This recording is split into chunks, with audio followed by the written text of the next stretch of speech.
firststepreading.com.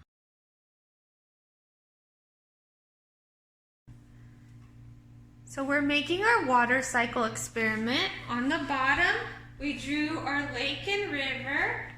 Then on the top, we drew our clouds and we drew some raindrops. Now we're gonna add like 3 or 4 drops of blue so that it will be really easy to see when our water evaporates.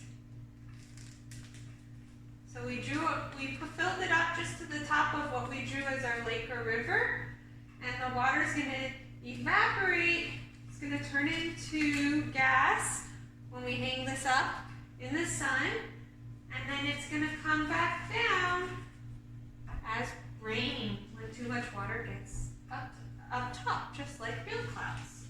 So that's how you make your own water cycle experiment.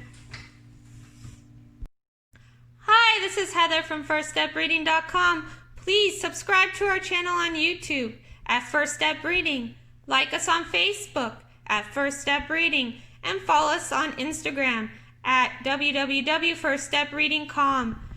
Thank you for watching our videos. If you have any questions or any suggestions, please reach out to us on Facebook, Instagram, or on our channel.